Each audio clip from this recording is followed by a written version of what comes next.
More reaction to a horrible loss to the Minnesota Timberwolves, what Giannis had to say and what it actually means. Camille and I dig into it next on Locked On Bucks.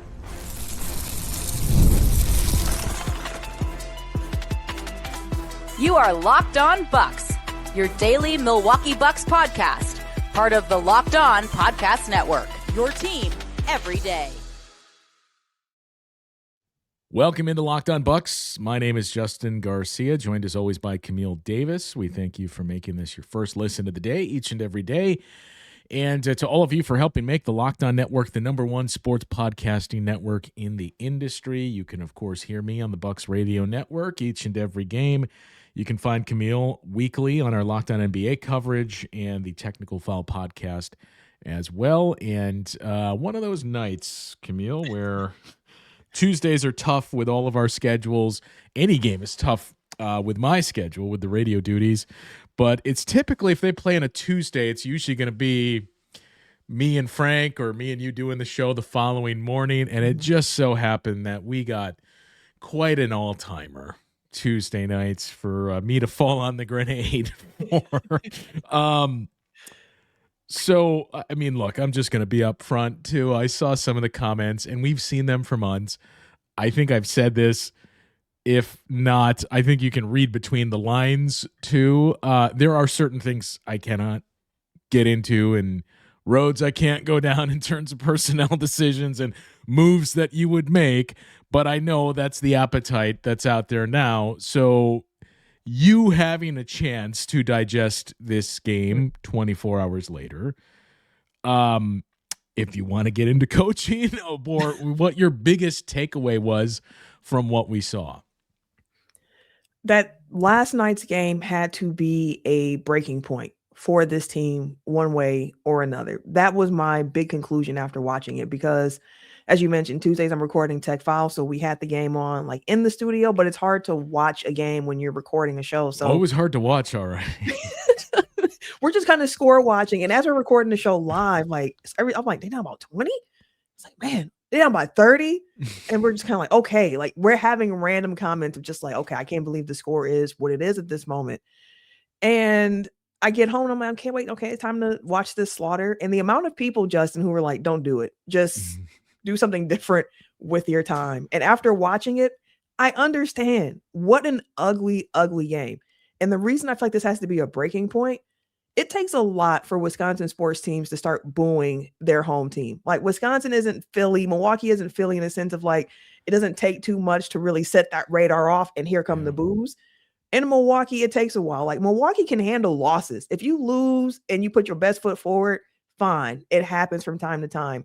But what Milwaukee will not accept is what was on the floor last night against the Timberwolves. The amount of times that defense just got blown by. No hustle, no effort. Point of attack, trash. Shot selection, trash. Everything about it, trash. Coaching decisions, trash. The entire game, trash. The fans that were in the building and chose to boo, I understand why. They're paying their hard-earned money to come out and see this product. That's not it. That is not good enough. And if that game last night was enough to get some things changed around here, I don't know what will, because I am tired at this point in the season. We're about halfway through. I am tired of Doc Rivers starting off press conferences saying, this is on me. I need to be better. I love accountability. We talk on this show about the players who aren't doing their job. Doc Rivers is not doing his job in this moment. He is not doing a good enough job. To hear after the game him talk about this was a scheduled loss. How? This is the NBA. Like this is the NBA. This is a younger team. These aren't old legs on this team. This isn't Brook Lopez and Damian Lillard and Chris Middleton and Giannis out here where you're worried about their legs. This is Kevin Porter Jr. and Ryan Rollins. And that's not an excuse. That is not an excuse. And another question he was asked to end his presser talking about the depth on this team and is it good enough? He said, maybe we got to go deeper in the bench. If you thought this was going to be a game where you're on a rest disadvantage, why didn't you already go deeper in it? Why was it an 8-man rotation? 8.5. Jericho Sims played 4 minutes in this game. But why didn't you go deeper in the rotation than if you felt this was going to be a game where your guys didn't have it? The operation isn't good enough right now. Doc Rivers hasn't been good enough. What the players are doing on the floor hasn't been good enough. And last night has to be the moment where things change, because it's not like Milwaukee was booing the players because they wanted to. They were booing that team because they didn't give them anything to cheer for. They had nothing to cheer for at the end of that first half. Those fans were rightfully in the right frame to do that. And that has not been the first time that Giannis has been booed at home. I remembered it happening before, but I could not remember the date. Someone pulled up the clip. It was from a Jazz game Yeah, I a was few going to say years there ago. was the Utah game where I believe they were also down 31 at halftime. Yeah. And that time Giannis said, hey, I'd boo myself if I had to watch what I just put out there. But this time the pressure feels a little bit different because of where you are in the seating. So I can understand that frustration, but understand the frustration of this fan base too. Like, they're paying to come see this product and you're below 500 at home. It's not good enough. This team has not been good enough on any front, and things have to change. You got any more? Like, that was it. Just everything kept coming to you, like, oh, and another thing. It's one of those games where it all comes out. Like, it's been a season, like half a season of this up and down nature, half a season of the same excuses. I'm tired of hearing the same. If it's the same things, fix it. Fix it. If the guy in charge can't fix it, you got to find someone else to do it. Like, so, I mean, I do not disagree with anything that you said. I heard I forget how he termed it, but like essentially saying this was a schedule loss immediately in real time, because we'll carry Doc's post game on the radio. And as soon as I heard it, we kind of raised an eyebrow and looked to someone that was sitting next to me. And for the record, it wasn't Dave. He had already left, but looked at somebody next to me like, really? This is what we're doing now? A schedule loss when, yeah, I won't dispute 4 games in 9 days on the road and going to and coming back from Denver. Sure, it has its challenges. Yeah. You did not play the next day. You got home at 2:30 in the morning, Monday morning. We're home all day Monday, all day Tuesday, and played this game. The Timberwolves, granted it was at home. The Timberwolves played Sunday night as well, and then had to fly to Milwaukee. If there was a rest advantage for Minnesota, it was marginal. And look, it's a weird spot to be in, to have a 4-game road trip, come home for 1 day, go back on the road for basically a week, because you're only playing 2 games, but you got 3 days off on the road, which is kind of strange. Another thing that Doc griped about, but also like no one is stopping you from coming home after Thursday in San Antonio and then flying back to Atlanta on Sunday, right? So I just heard it, and that was the first thing I thought of. This is what we're going to do? That this is a schedule loss? There is, I agree with you. I am all for accountability. I'm all for action and actioning the accountability. There is a such thing as fake accountability. I'm not saying that's what was used here, but, you know, like, we've all experienced it too. We've all used it too. Like, oh yeah, that was my fault. And you have no intention of changing what you did. And you're not even remorseful over it, but you're just tired of having that conversation at that moment. I'm tired of hearing it, and of hearing like, I have to do a better job. My staff has to do a better job. Like, let's see some tangible results here then. Like, what are we doing to work on doing a better job there? So it like, as if the performance wasn't bad enough. And I was trying to think too of like, well, it's happened, but it's been few and far between of days that games that they were booed here. You got it at halftime when they were down 31. You got it even louder at the end of the game. And I remember the Jazz game for a number of reasons, but also because it was, I believe it was the same margin at halftime. I don't remember if there was a little light booing in the Lakers game this year where that was an actual rest disadvantage, and the Lakers just took it to them. But we've seen a couple of those. It was the most booing I've heard, though, since I've covered, like, let's take the Bradley Center teams out of it. Like, since I've covered this team and been in this role for over 10 years now, like we just said, you're thinking about, maybe I can think of 3 times that this has happened, and this was far and away the loudest. And I get why. Like, it was just too easy for Minnesota, and what Julius Randle was able to do, it was like playing your younger brother of just like, okay, I make one move and I got a clean path to the rim over and over and over and over.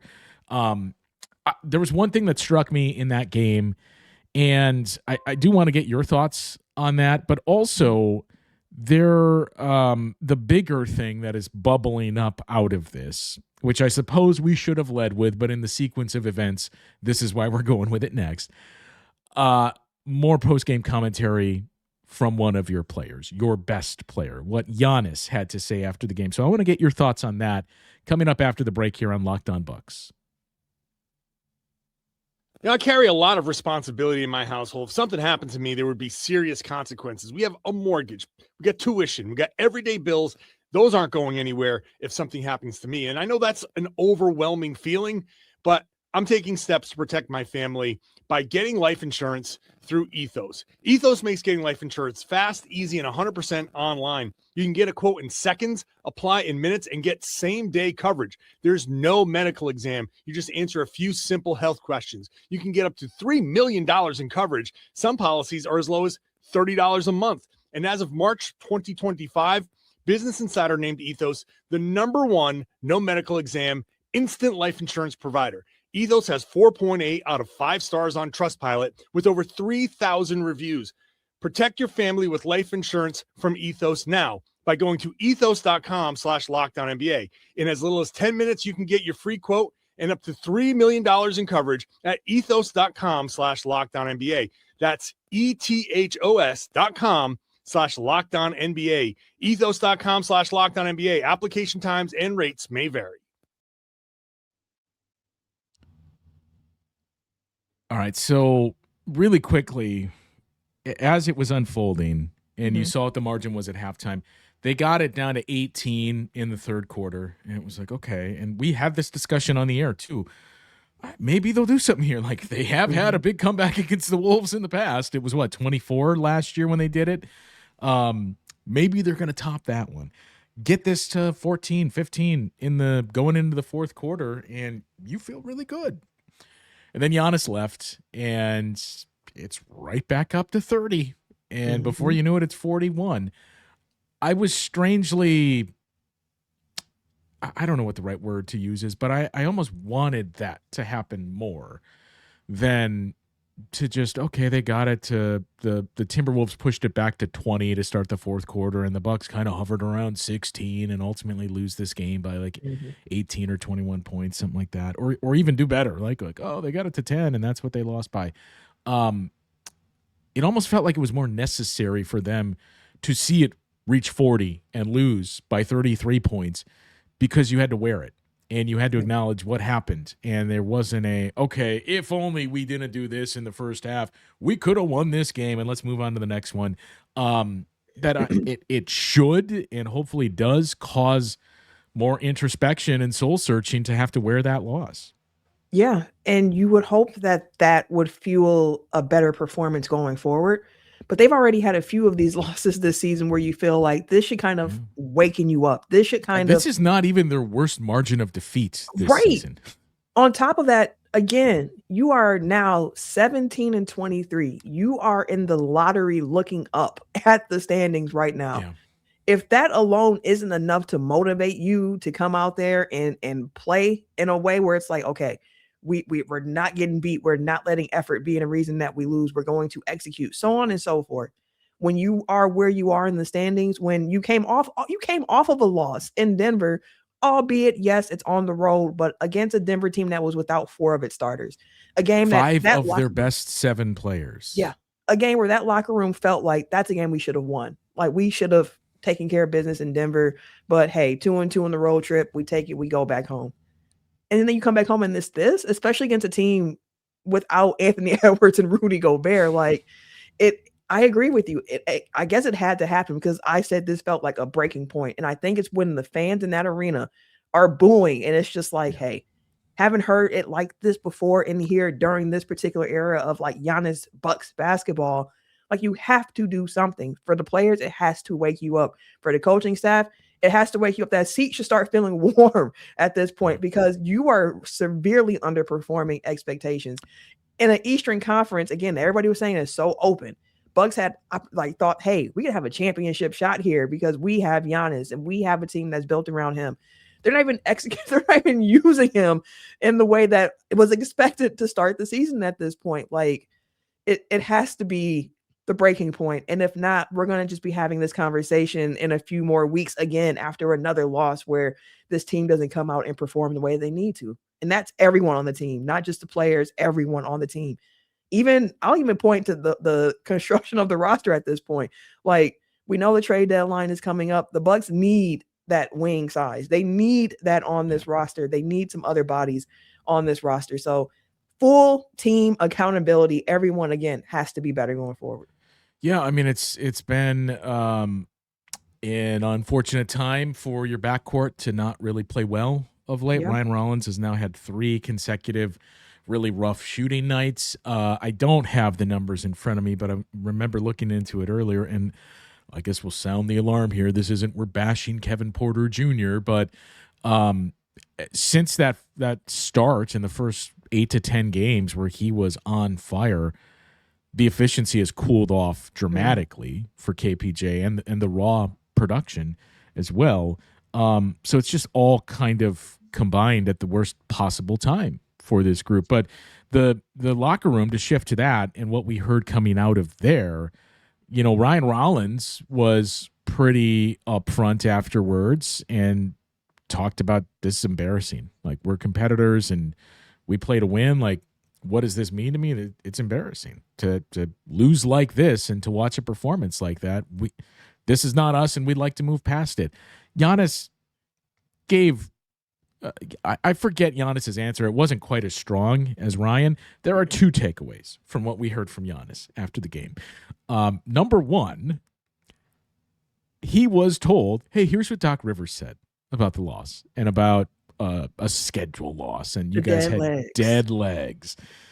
And I mean, Giannis, how many times did he say dead legs, like scoffing at it? 4 or 5 times that he immediately, no, 0% chance of that. So hearing very differing opinions on how much fatigue had to do with this was one thing, but Giannis adamantly, no, this was not dead legs. And he pointed out what you pointed out too, Camille. Like, the Bucks are technically one of the older teams in the league, which is still the crazy part.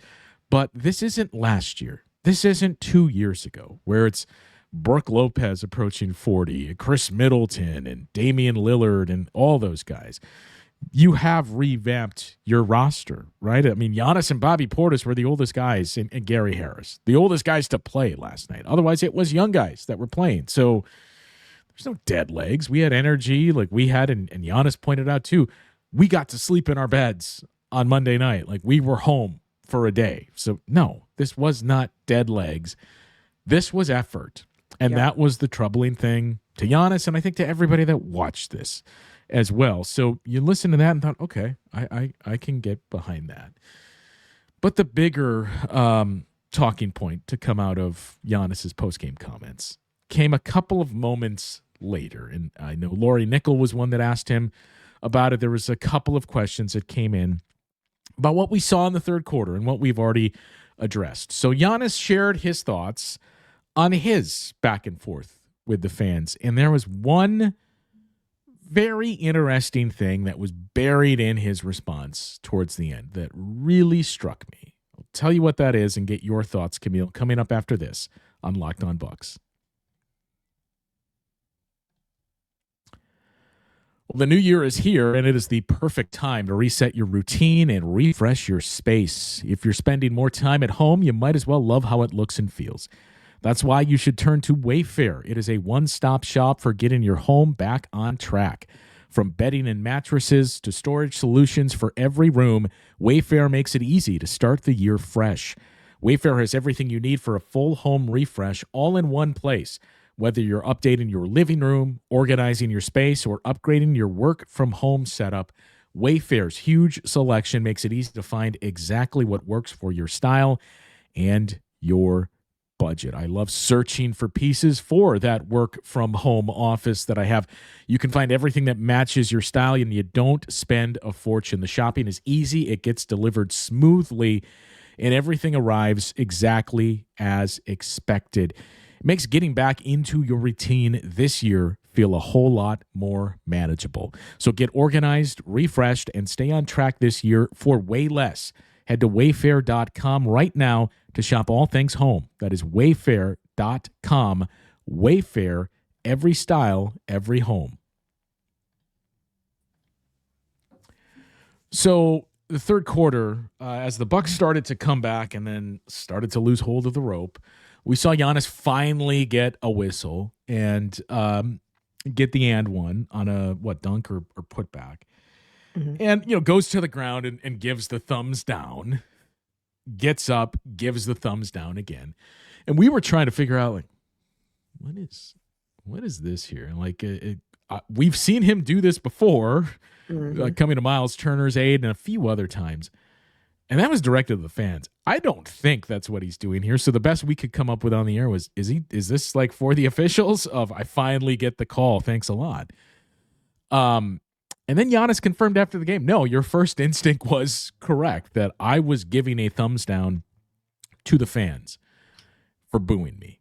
And said, and I quote, I was definitely booing back. When I get booed, I boo back. I've been doing that all season. You guys haven't been with me on the road. Whenever I get booed, I boo back. And Laurie Nickel was the one but this was a home game, though, with your fans. And, he gave a lot of the answers that we've heard from Giannis before about his past and what drives him when people don't believe in him. That's what fuels him even more. If you bet against him, he's going to go against you, and that's his outlook on everything. But here's the part that stuck with me. Everybody has their opinion to do what they want to do. I am not going to tell them what to do and how they should act when we don't play hard, or when we lose games, or when we're not where we're supposed to be. And I don't think anybody has the right to tell me what or how I should act on the basketball court after I've been here 13 years and I'm basically the all-time leader in everything. It's a bit of a different answer from what we heard last time, going back to that Utah Jazz game. That last part is the tricky part, where it's, okay, I largely don't disagree with you, but be cognizant of the road that you're going down here. Because I know you joke about the Bane celebration, and I love being a villain, but this is the path you are going to go far down if we're going to get into the I hold every single record, I'm untouchable. Yeah, I mean, like he said, you can take whatever you want to take, how you take it. That's on you. When the action is done, how you take it is on you. I would be very surprised if you polled all of the fans that were in Fiserv who booed. Were you directly booing Giannis? Zero. It was directed at everyone but Giannis. Yeah, like we see you out there hustling. We're booing this team's effort because, again, this has been a season that has not gone as expected. It's a season where you started 4-1, won 2 games in a row, twice during that stretch, and once since, twice I think now since that mark, where it's like, the team, Milwaukee expects more at the very least. Try.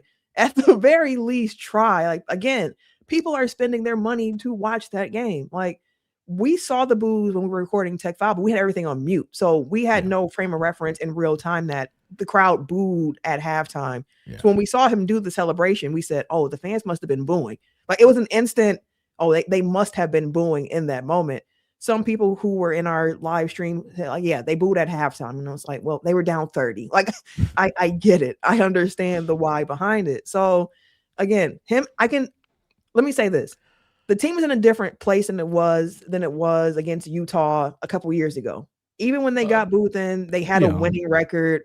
They were just in the slump. They needed to play better, so on and so forth. This time around, again, 11th in the conference.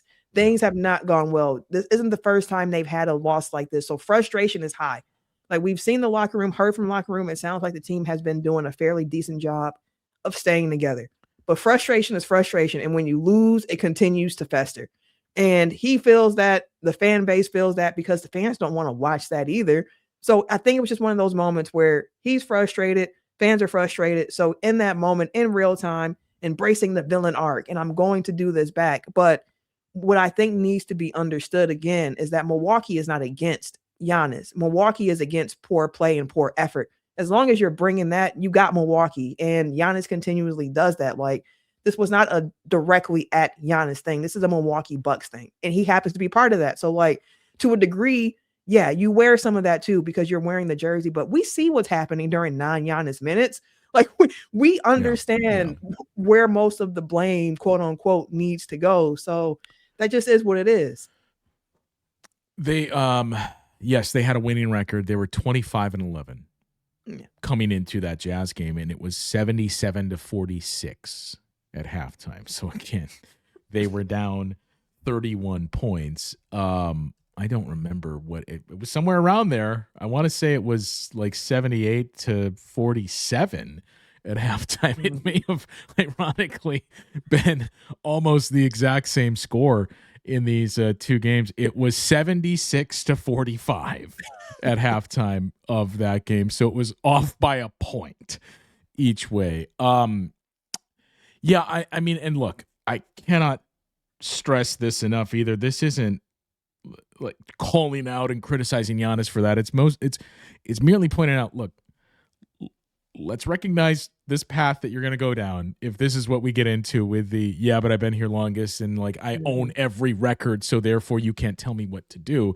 I do think a large 99% of this is very clear frustration from him. The health issues that he has had this year, but beyond that, we're not idiots. Everything else, the fact that this team has not performed as expected, as hoped, all of the talk that is swirling around him factors into that as well.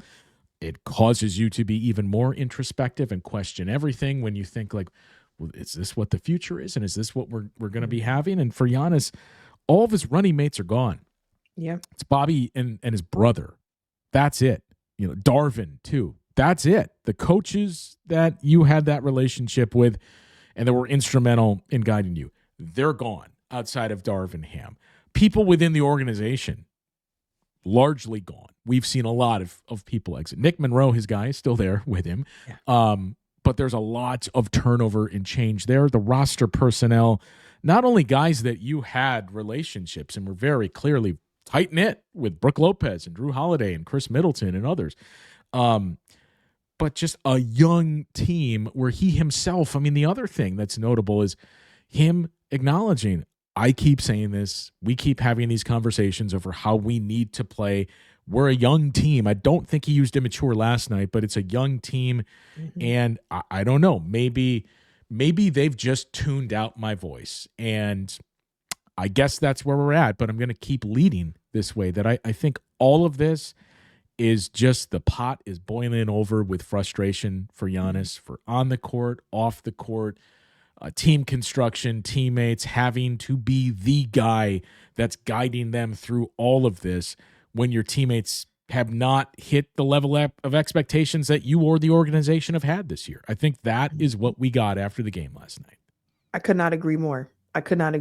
And the other part that stood out to me from Giannis, when he was asked, like, well, what do you do going forward? And he had 3 different tenets that the Bucks need to do. And he said none of the 3 things they do now, but they're important. You need to play hard. You need to play the right way. And you need to play selfless. And he's like, we don't do those things, but those things are important. That's how you win. And right now there are so many things that we can continue to do better.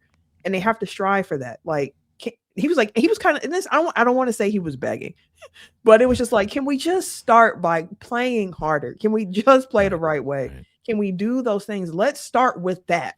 And then everything else will follow. But again, if you're at this point in the season and players aren't understanding what the system is, how you're supposed to be playing, like that raises questions, but also it whispers the answers at the same time.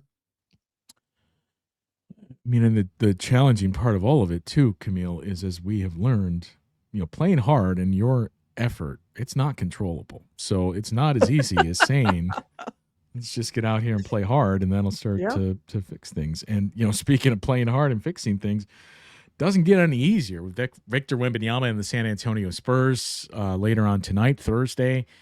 And the Atlanta Hawks, I mean, look, this is a huge game with the Atlanta Hawks. I know this has basically been post-game recap 2.0 on today's episode. There's frankly nothing new to share that has happened. Hang on, Camille. I just got a press release from the Bucks. Oh, it's just the game notes for tomorrow's game.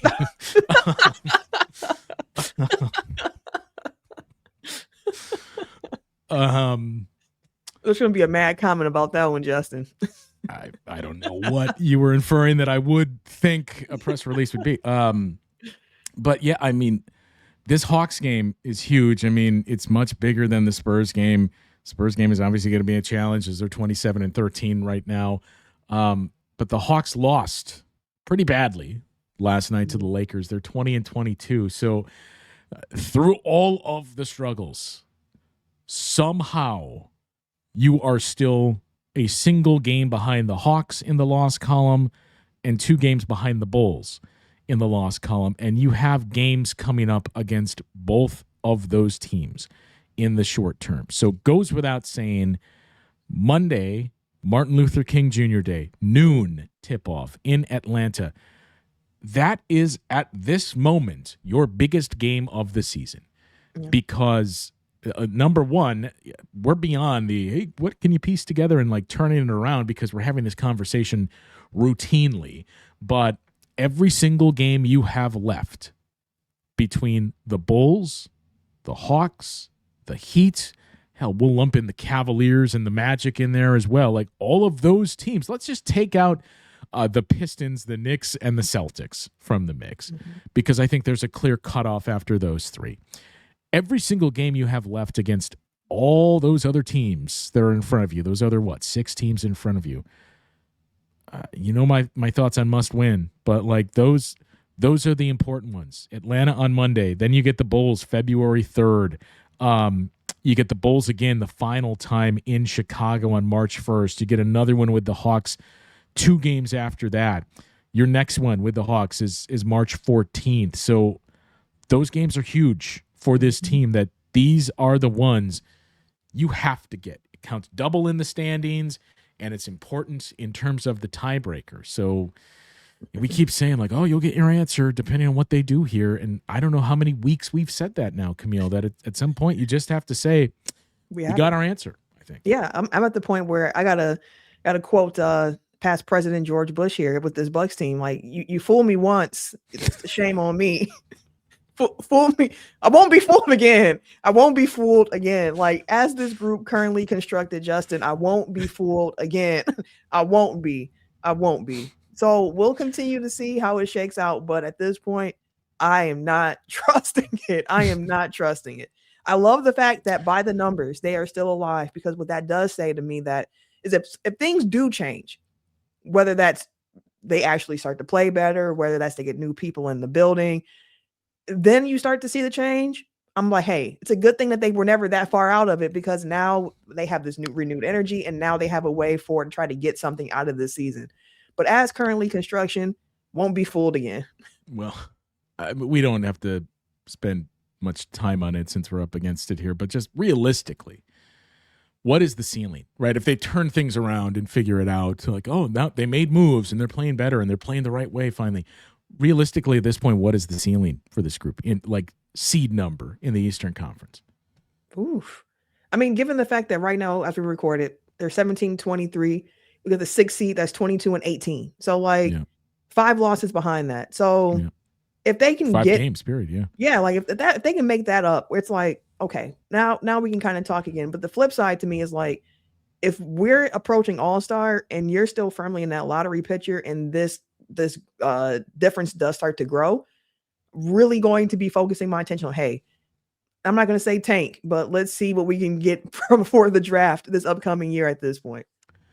If you lose tonight, whenever it is you choose to listen to this, you are 17-24, which means to get to 500, you got to go 24-17 in the second half. Have we seen anything to suggest that? Won't be fooled again. I mean, look, if they put together back-to-back wins here, here's what we'll do as we wrap here now. The next time they get to back-to-back wins, Mhm. and you know what, Camille? We talked about this last time too. They've done it 4 times. 3 of the 4 instances have involved the Washington Wizards or the Charlotte Hornets. Yep. They got the Wizards coming up at the end of The last matchup against the Wizards. So, Yep.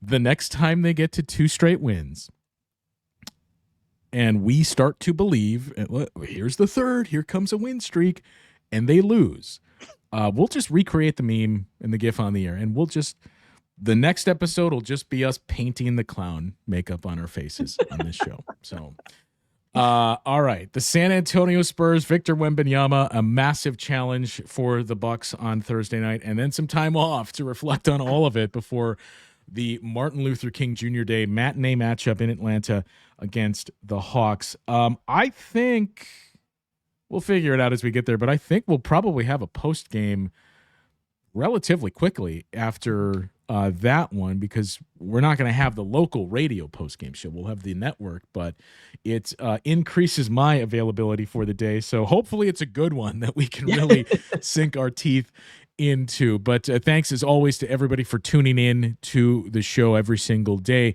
Make sure you subscribe and follow Locked On Bucks, especially on YouTube, especially this time of year. You get notified when we go live. Trade deadline, any other moves that happen, any other personnel moves that Camille appeared to be hinting at.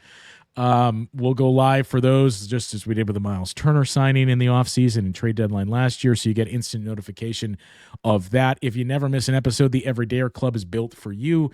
You get Locked On Bucks ad-free, plus members-only Discord access, and more. You can find the link to sign up and join in the episode notes of today's show. For those of you on YouTube, we send you to the first ever 24/7 national NBA YouTube channel. On audio, make sure you make that your second listen, NBA Game Night on Locked On NBA. For Camille, I'm Justin. We'll talk with you guys once again tomorrow on Locked On Bucks.